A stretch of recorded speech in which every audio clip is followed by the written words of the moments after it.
अभी कुछ महीनों से मायावती एक्टिव तो हुई है, लेकिन जो उनका समीकरण दिख रहा है वो ओबीसी को साध रही है। उन्होंने प्रदेश अध्यक्ष भी बनाया, लेकिन अब मुस्लिमों को भी वो लगातार जोड़ रही है। लेकिन ऐसा लग रहा है कि जिन ब्राह्मणों ने 2007 में उन्हें सत्ता तक पहुंचाया, उनसे दूरी बना रही है। कहीं कोई ब्राह्मण चेहरा नहीं है। कैसे देखते हैं इसे आप? देखिए, मायावती यदि उनसे दूरी बना ले, मैं तो ये कहता हूँ यदि दूरी बनाने की बात छोड़ के उनको बिल्कुल मन से ही निकाल दे और ये तय कर ले कि मुझे ब्राह्मण का वोट नहीं चाहिए, तो आपको ये पता लग जाएगा कि मायावती को ज़्यादा से ज़्यादा सपोर्ट मिलेगा, पूरा दलित समाज का मिलेगा, पूरा ओबीसी का। आज की तारीख में हालात ये बन गए हैं कि ब्राह्मणों को मायावती ही नहीं, बैकवर्ड क्लास को भी ये ज्ञान हो गया, पता लग गया है कि इस देश का बेड़ा गर्क करने वाले ब्राह्मण हैं।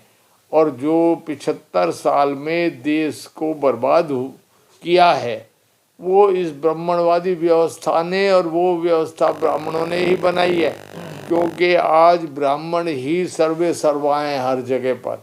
और ब्राह्मण की वजह से जो उसकी कलुषित भावना है, उस कलुषित भावना का असर ये है कि देश बर्बादी के कगार पर पहुंच गया है।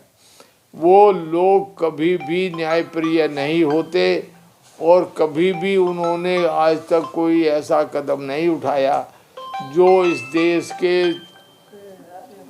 देश के दबे कुचले पिछड़े वर्ग के लिए उठाया हो।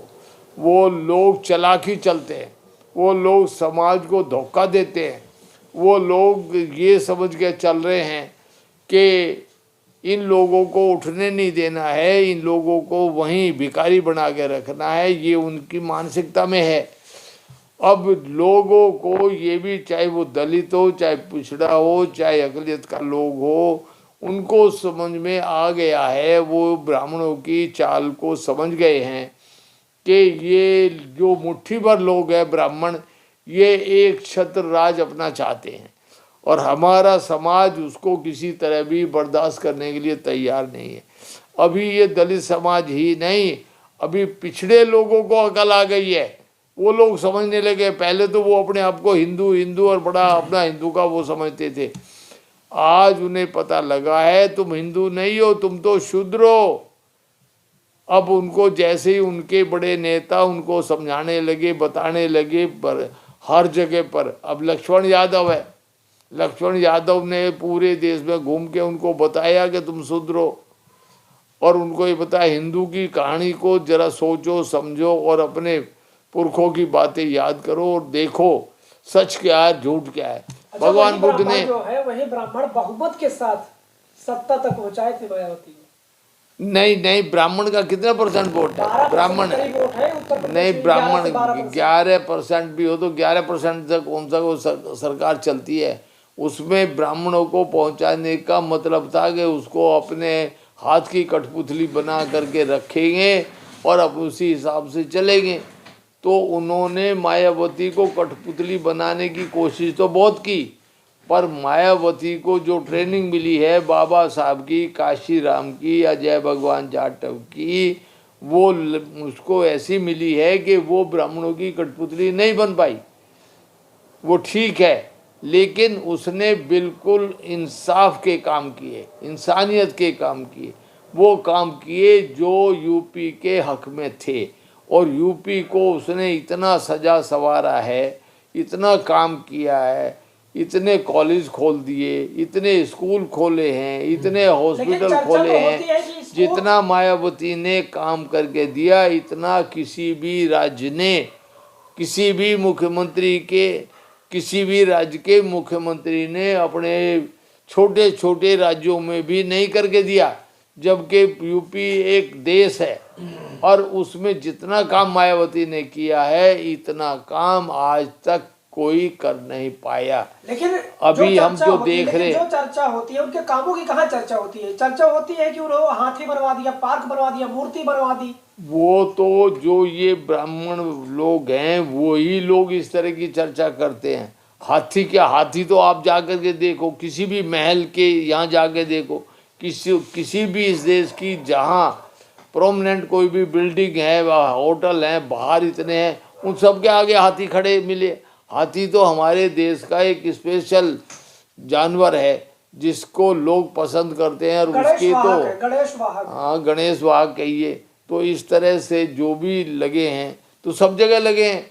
यदि उसने हाथी बना दिए तो उसने हाथी तो बनवाए लेकिन ना, अखिलेश यादव उसने कोई वहाँ बंदर तो नहीं बनवाए। लेकिन अखिलेश यादव लगातार पिछले चुनाव में भी कि बुआ जी ने तो हाथी बनवाए हैं, और ये भी इल्जाम लगाया कि जो नोएडा में जो पारक बहन जी ने बनवाया हुआ है उससे दिल्ली का टेम्परेचर बढ़ रहा है, जबकि बहन जी ने तो ये काम सारे बहुजन स्मारक के रूप में किए हैं। ये लोग जो इस तरह की बातें करते हैं, बकवास बातें करते हैं, उन लोगों को राजनीति भी नहीं करनी आती।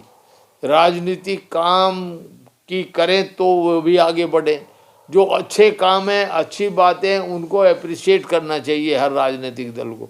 जो लोग ये घटिया बातें करें, वो लोग को हम लोग क्या अंधे हैं क्या, हम लोग क्या समझते नहीं क्या? आज बीजेपी यदि कोई कुछ काम करती है और बदतमीजी करती है तो हम लोग को समझ में नहीं आता कि ये अच्छा काम है बुरा। हर बुरे अच्छे काम की यदि वो विरोध करते हैं तो लोगों में कोई ज़्यादा अच्छा संदेश थोड़ा ही जाता है। तो मायावती ने जो भी वहाँ काम किए, जो पार्क बनवाए, जो वहाँ पर दिखा, वो आज टूरिस्ट आते हैं लखनऊ में वहाँ की डेवलपमेंट को देखने के लिए, और वहाँ पर जो पार्क डेवलप हुए हैं उनको देखने के लिए टूरिस्ट आते हैं। और यही नहीं, जो लखनऊ वासी है या बाहर का कोई भी आदमी, देश का, हमारे या भारत का कोई भी आदमी वहाँ एज ए टूरिस्ट जाता है, वो उन जगह को जरूर देखने जाता है और कहता है कि यहाँ कुछ काम हुआ है। आप किसी और प्रदेश में दिखाओ ना, हरियाणा में क्या किया बताओ, गुड़गांव में कौन से ऐसे पार्क बनाए बताओ, चंडीगढ़ में या उसके जो अपनी सीमाएँ हैं जो हरियाणा राज्य की, वो बताओ कहाँ क्या किया गया है। आप पंजाब वाले को बताओ, आप यहाँ और दूसरे हिमाचल वाले को बताओ, आप किसी का तो एग्जांपल दो कि कहाँ पर इस तरह की डेवलपमेंट हुई है जो यूपी में हुई है। तो मायावती को ये लोग जो काम किया है उसको फिक्का करने के लिए, वो दिखाने के लिए कि भाई मायावती ने तो हाथी बनवा दिए, वो इन लोगों की घटिया सोच है। ये लोगों ने ये नहीं सोचा ये कल को उल्टा पड़ेगा। अरे जो मायावती ने बनाया उसकी तो ये रंग साफ सफाई रंग रुगाई पताई भी नहीं करवा पा रहे। आज योगी बैठा है, योगी हमें बता दे वहाँ लाइटें जलती हैं क्या, टिकट लगते हैं, टिकट लग करके जाते हैं। यहाँ हम अभी कल आ रहे थे नोएडा में तो हम खुद देख रहे थे कि कितनी भीड़ लगी, लंबी लंबी लाइनें लगती हैं लोगों की, टिकट ले करके अंदर जाते हैं। ये कम बात नहीं है, इसका मतलब समझ लेना चाहिए कि टूरिस्ट प्लेस तो घूमने के कोई भी आओ जाओ, इन्होंने टिकट लगा रखा है, टिकट लगा लेकर के ही अंदर जाते हैं। वहाँ पर सब देखा तो आखिर में कुछ चीज़ बनाई होगी ना, लेकिन दुख है ना तो ये उसकी लाइटिंग ठीक कर पा रहे, जो वहाँ लाइट साउंड का प्रोग्राम था जो यहाँ नोएडा का वो भी नहीं चालू, जो और बाकी इन लोगों ने जो उसकी साफ सफाई और जो माली रखने चाहिए, जो वहाँ अंदर काम होना चाहिए, वो यदि वहाँ 50 मालियों की ज़रूरत है तो वहाँ 10 माली भी इन्होंने नहीं रखे हुए। सारी साफ सफाई और सारा भाजपा की राजनीति पर बहुत करीब से नजर रखते हैं, बहुत बारीकी नजर रखते हैं, तो क्या लगता है कि इन दिनों मायावती जो है वो मुस्लिमों को एक गठजोड़, मुस्लिम दलित गठजोड़ करने में जुटी है? वो बहुत अच्छी बात है, यदि करे तो उसमें बुराई कहाँ है। दलित मुस्लिम क्यों, दलित का भी करे, ओबीसी का भी करे, जितने भी चाहे वो सिख हो उनका भी करे, जो क्रिश्चियन है उनका भी गठजोड़ सबकी करे। और यदि इन लोगों ने मुस्लिम गठजोड़ तो फेल हो चुका है ना 2017 बिल्कुल कभी नहीं फेल होता, वो गठजोड़ कभी फेल नहीं होगा। ये गठजोड़ करके आए तो सड़क पर तो निकले, वो कहे तो ये मुसलमान मेरे भाई हैं, उनको मैं गले लगाऊंगी, चाहे मेरे को जेल जाना पड़े, चाहे मेरे कुछ भी यात्राएं आएंगी, मैं झेलने के लिए तैयार हूँ। और जैसे प्रयागराज से अतीक अहमद है, उनकी जो पत्नी है उनको बीएसपी में कल लाया गया है, तो इसे कैसे देखते हैं? क्योंकि अतीक अहमद की जो छवि है वो माफिया की रही है, बाहुबली की रही है। मैं तो वो कोई भी हो इस देश में सारे गुंडे बदमाश पार्लियामेंट हाउस में नहीं बैठे क्या, विधानसभा में नहीं बैठे क्या? अतीक अहमद कोई ज़्यादा बड़ा गुंडा बदमाश था क्या?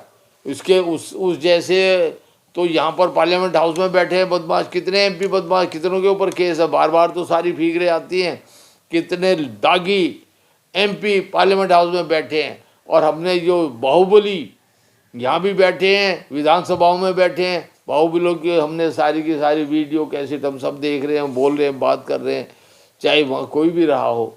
एक एक बाहुबली राजनीति में है। राजनीति में शरीफ आदमी का कहाँ काम रह गया है। राजनीति में चुनाव लड़ना है, एमपी का लड़ना, 75 लाख रुपए की सीमा है। 75 लाख रुपए तो कम से कम चाहिए।